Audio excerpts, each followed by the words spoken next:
Fellas, today, let's zone in on commitment. By commitment, I'm talking about committing to your actions, not doing it halfway. Half-hearted attempts at trying to do stuff clearly doesn't work. So, the principle of commitment, what I've learned is that you have to commit. You can't do it halfway. You can't kind of do something and succeed, but you also can't overcommit. I remember when I was a kid,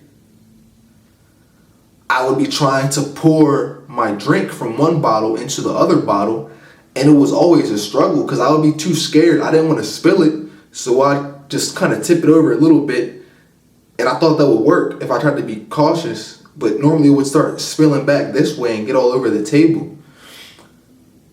But if you try to pour it in, if you're okay, being cautious doesn't work, you try to just dump it in, it pours everywhere too. What you have to do is commit to it pouring. Don't be scared. Don't be so cautious you're just teetering around on the edge. Actually just pour it in. But if you over pour it in and you're just whoa, there we go, it spills everywhere. That's how it works with everything you're doing. You cannot overcommit. Do not be overzealous in the stuff you're doing. Keep a level head so that you can evaluate the situation. Maybe when you're pouring, you have to go in a little bit more and adjust back a little bit. But you have to have a level head to do that. If you just dump it all in, you can't adjust anymore. But if you're not committing enough, you can't do it either because you're missing the cup. You're missing the bottle that you're trying to pour it into. So, when doing anything, when doing something, you have to commit to what you're doing. Don't kind of do it all the way.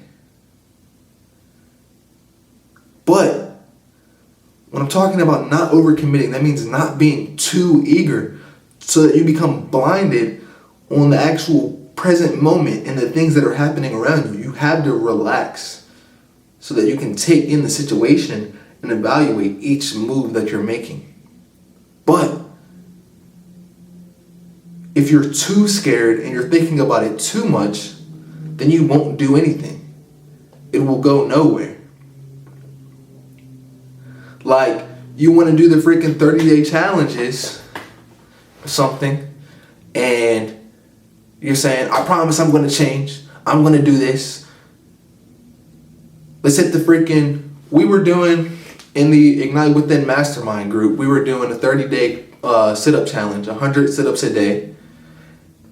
Simple, It's a simple challenge when you think about it. 100 sit-ups, it's it feels hard.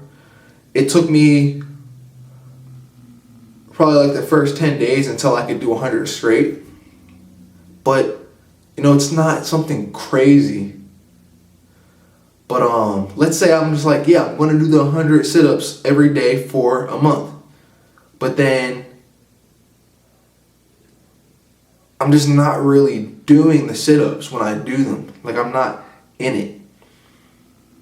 I'm not committing to the whole idea. Why am I doing the sit-ups? Because I'm trying to be better. I'm trying to be more disciplined and be more consistent with what I'm doing. So what if I'm slacking off with everything else?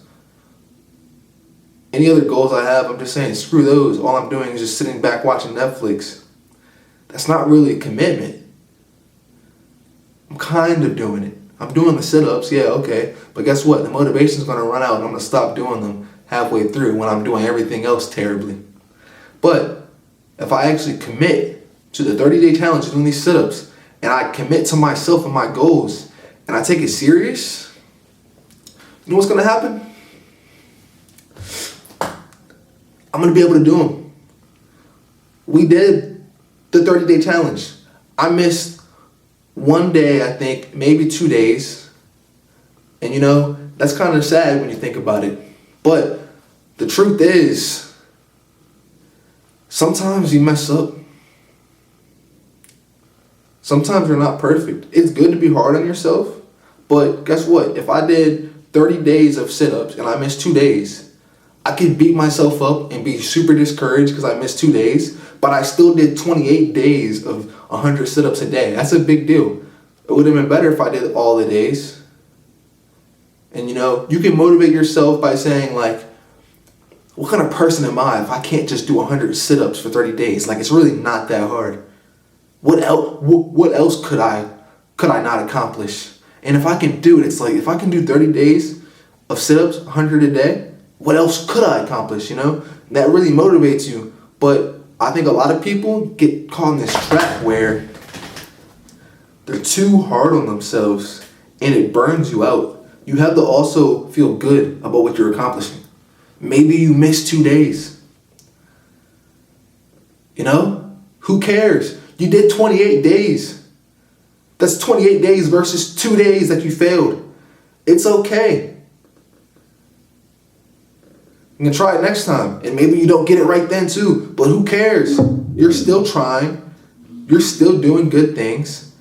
Guess what? You could have done nothing. So you can feel really good about that. And you can still know that there's room for you to improve. That's a great feeling. And I really recommend to all of you to remember to sit back and take in what you're accomplishing. Feel good about the wins. If you celebrate each win, your life is going to feel amazing.